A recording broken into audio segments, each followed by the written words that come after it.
What is this? Seriously? It's no wonder I couldn't help but exclaim that. There, in front of me, were the words of a termination notice. I had been told not to contact during business trips, but this was something I couldn't just ignore. I hurriedly called Jack. No answer. I called over and over again. Simultaneously, I sent messages, but there was no response. It was past noon. Maybe he couldn't answer because of work. But I had to get in touch somehow.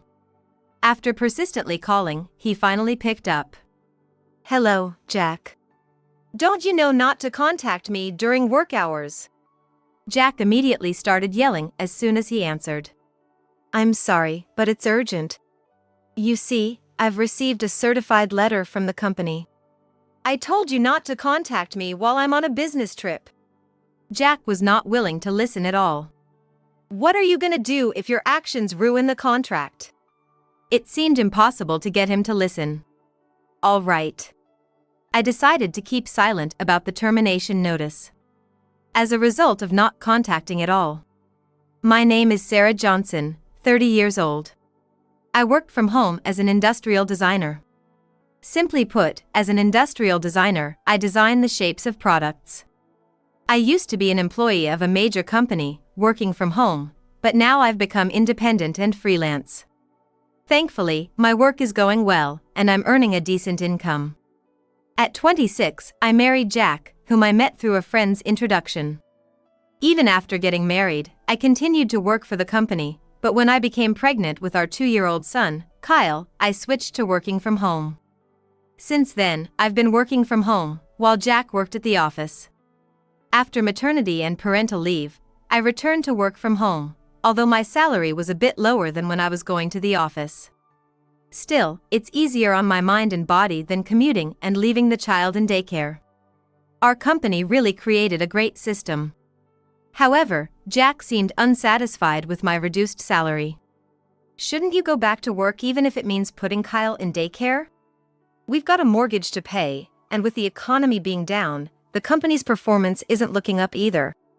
Well, that's true, but if we put Kyle in daycare, we'd have to pay for that too.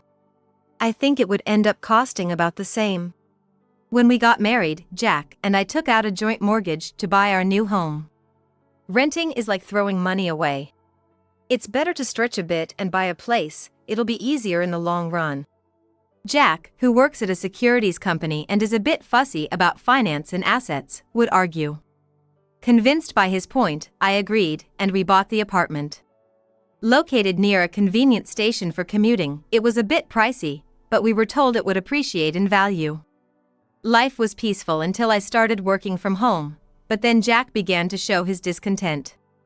It seemed, after listening to him, that it wasn't so much about the money, but rather he felt it was unfair that I was the only one staying at home.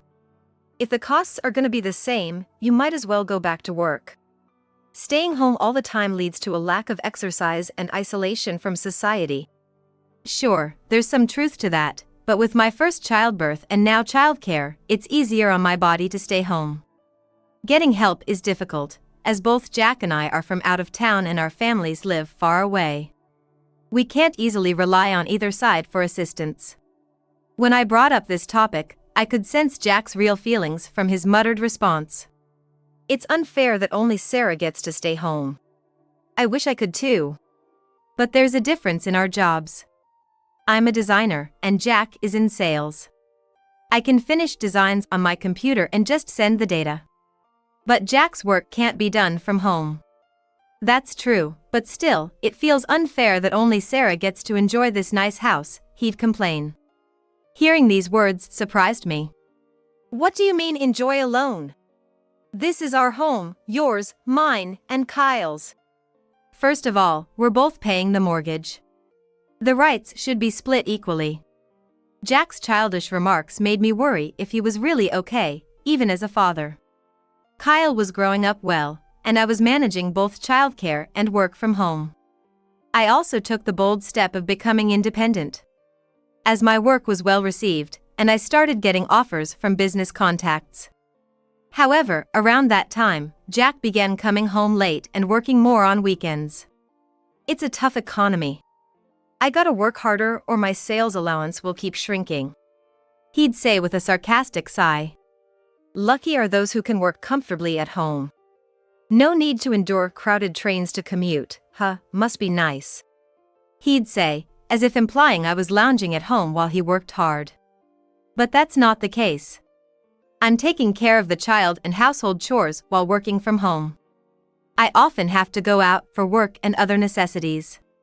I'm certainly not just lounging around at home. Fed up, I once confronted him. Look, I'm not just playing around. Why can't you understand that? I'm paying my share of the mortgage too. Oh, is that so? Jack interrupted, his face turning red with anger. I must be such a failure, Can't even get a mortgage on my own with my meager salary.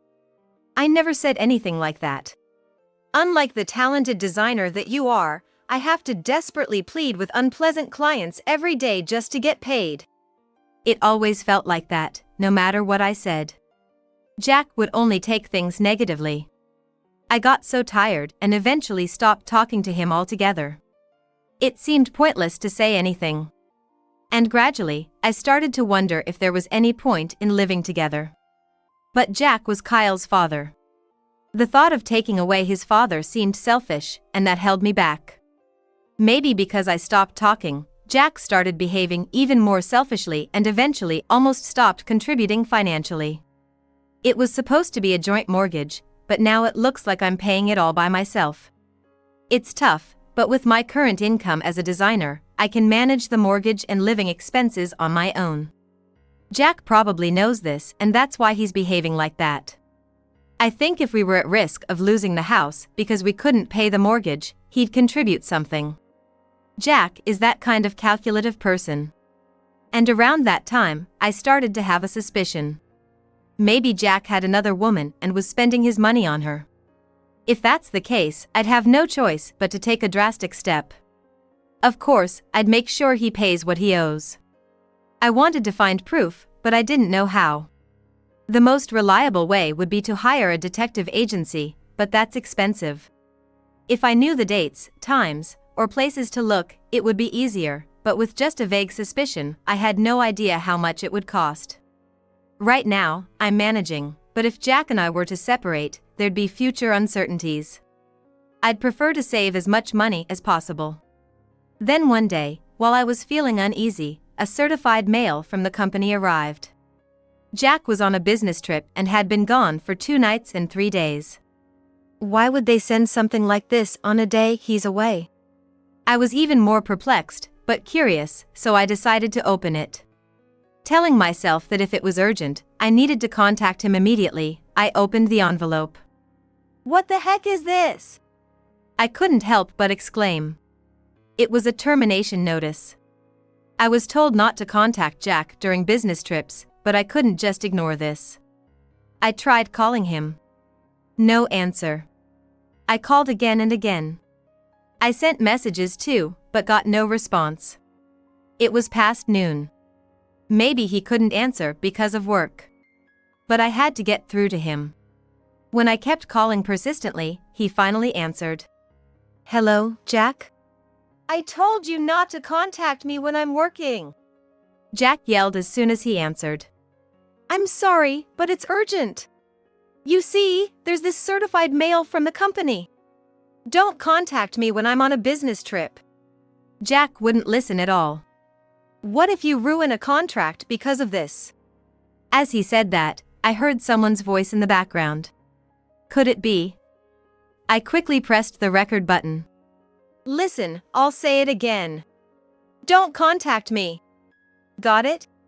He wouldn't listen, no matter how important it was. Okay.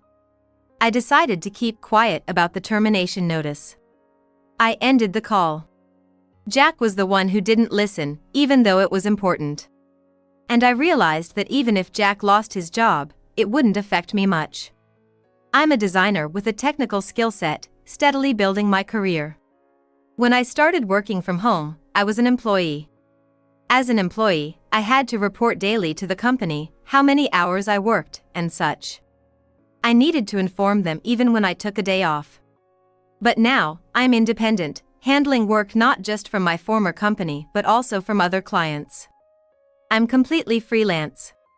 Since becoming freelance, I've been taking on a lot more work and earning several times more than when I was an employee.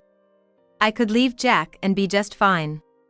But still, it would be a shame to end it like this. That call, I think the voice was a woman's. Listening carefully to the recording, I could make out what was being said. The woman didn't realize I was on the phone and was asking Jack for something. I couldn't hear exactly what it was, but she was asking for something for her birthday. Her birthday must be coming up soon. This could be a clue to find out who Jack's with. If I can narrow down the hints a bit more, I'll consider hiring a detective. For now, I just have to be patient. The next night, Jack returned from his business trip. You know, I told you not to contact me during work, right? Because of you, I almost lost a contract. I'm sorry. I wondered who he was in the middle of making a contract with. Perhaps it was a birthday purchase agreement? I smiled to myself, not showing it on my face. If you understand, then it's fine. I'm gonna take a bath and go to bed. Okay. I quietly watched as Jack prepared for his bath and bed. Once he was sound asleep, I stealthily checked his smartphone. As expected, it was locked. I gently took the phone, used Jack's sleeping finger to unlock it, and began to search. There they were. Photos of Jack cozied up with the same woman. Not just pictures but videos too. Some of them incriminating. Messages, dates, places, how they spent their time together, everything was there. He probably thought I'd never find out about his affair. How he underestimated me. I copied the data from his phone to my computer. Carefully putting the phone back, I started to plan my next move. I'll make sure he experiences hell. First, to uncover the identity of the woman. I couldn't tell who she was just from the photos and chats. I reviewed the data and decided to start from there. The next day, Jack left the house as if nothing had happened. He said he was going to work, but I hoped he could still do his job as usual. After sending him off, I revisited the certified mail. It lacked detailed explanations. I didn't know what he did, but it seemed his termination was final. It was a bit troubling. If Jack lost his job, it'd be harder to make him pay alimony and child support. You can't shake down a turnip. He probably spent what he didn't bring home on that woman. I wanted to recoup at least some of it. Of course, I planned to make her pay damages too. I scrutinized the data transferred to my computer. It was unpleasant to see their intimate exchanges, but I was sure to find some clue. Social media platforms typically require a phone number for user registration. When I checked, there it was. A contact listed as Kate trading in Jack's phone, apparently his mistress. Whether Kate was her real name, I wasn't sure. I picked out the necessary information and compiled the data. Now, what to do with this data? Should I hire a detective, or go straight to a lawyer? Thinking it over, I had a great idea. Something I saw in a melodramatic TV show. I decided to play it out myself. Hey, I think I need to go back to my parents' place for a bit. Why? It's nothing serious, but my mom's caught a bad cold, and my dad can't manage everything alone. Jack glanced at me, pretending to think it over. Probably thought it looked better not to agree too quickly. How many days are you planning to be there? At least 2 or 3 days. I replied, looking up at him as if seeking approval. Jack looked down at me, seemingly pleased with my meek behavior, and his face softened into a smile. That's being a good daughter. Go ahead. Thank you. My demeanor seemed to satisfy him. So, when are you leaving? I wanted to leave today, but it's too late now, so I'll leave first thing tomorrow morning, right after you go to work. Okay, got it. Take care. Jack was unnaturally kind. Probably playing into my plan. The next morning, as usual, he left the house. Despite being told he's fired, I wondered where he was going. But I needed him out to prepare, so please, go ahead. I sent him off with a regretful look and got to work. I left Kyle with a trustworthy babysitter. Someone who had taken care of him several times before for work and errands. I could rely on them without worry. Then I messaged Jack. I'm on the train now. Really sorry for the trouble, planning to be back in 3 days. He replied quickly. Understood, take care. That night, as expected, Jack brought Kate home. I hired professionals to gather all the evidence of their rendezvous. I knew the data already on Jack's smartphone would be enough for a favorable divorce, but I wanted to personally punish them both. On the first day of the trap, Jack and Kate returned home in the afternoon and didn't leave until the next evening. Then came the main event. I was a bit anxious waiting, not knowing what time they'd return, but I was sure they would. Late that night, just before the date changed, they came back. They seemed tipsy, giggling and stumbling into the bedroom, falling on the bed, tangled together. Now! Welcome home! As I finished speaking, I flung open the closet door with a loud bang.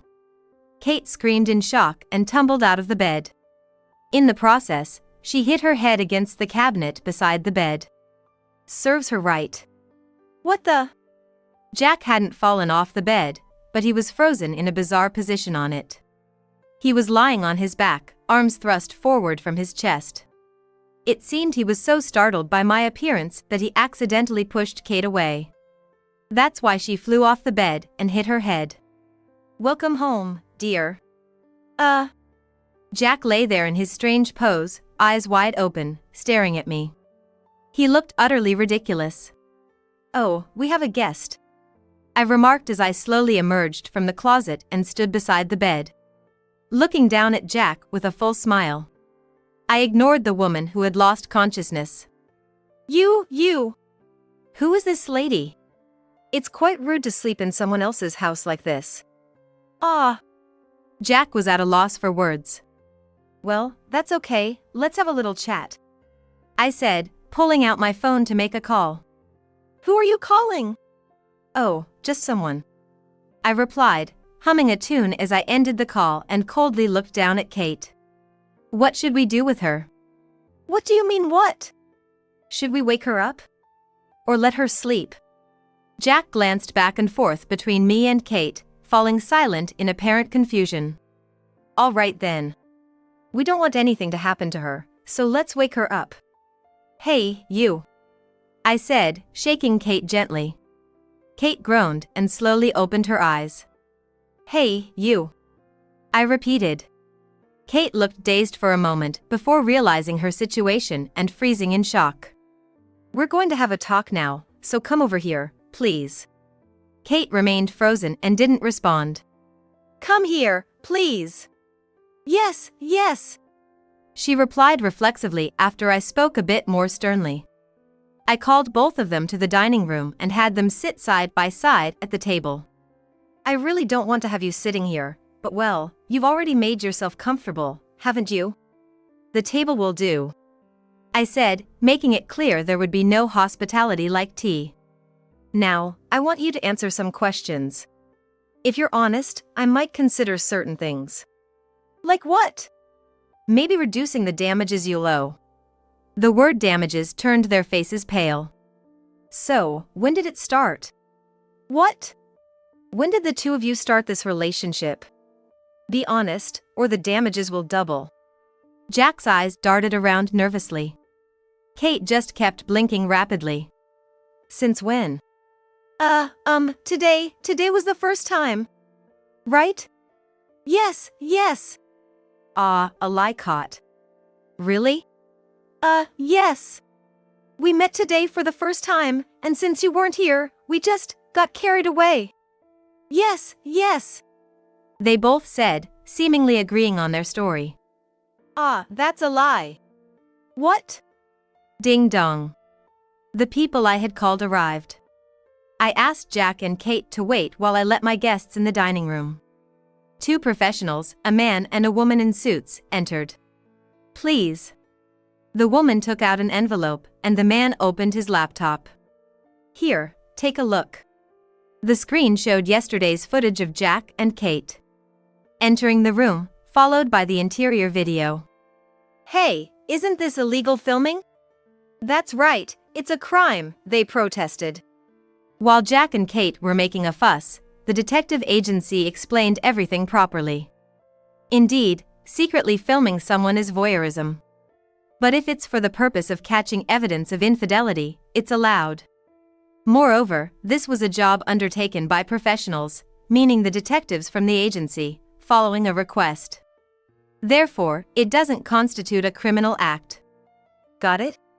So, this isn't a crime. Both Jack and Kate sat silently, heads bowed. Once again, when did it start? They didn't answer. Since when? You said today was the first time, but that's a lie, right? Well, yesterday.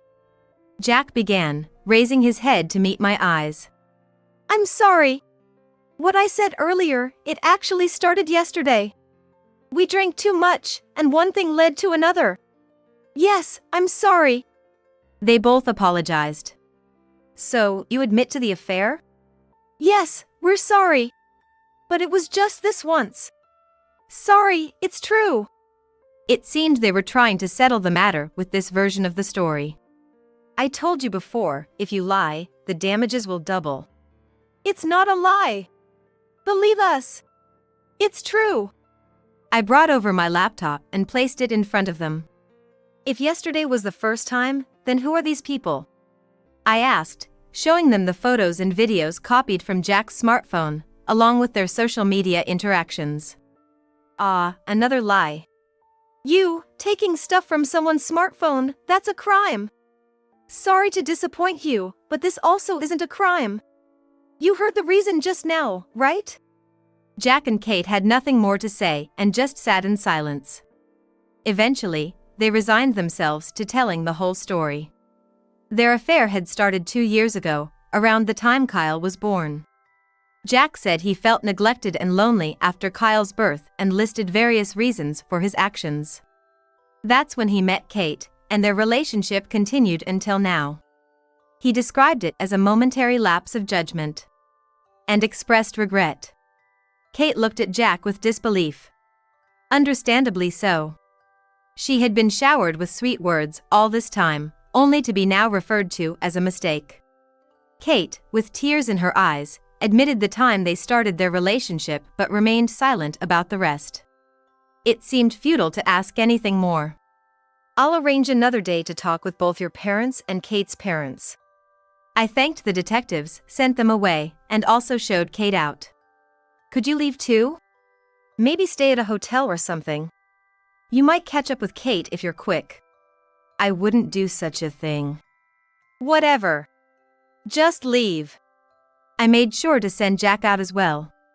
Later, I arranged a meeting with both our parents and Jack's. My in-laws were mortified, just kept apologizing. My parents sat in silent anger.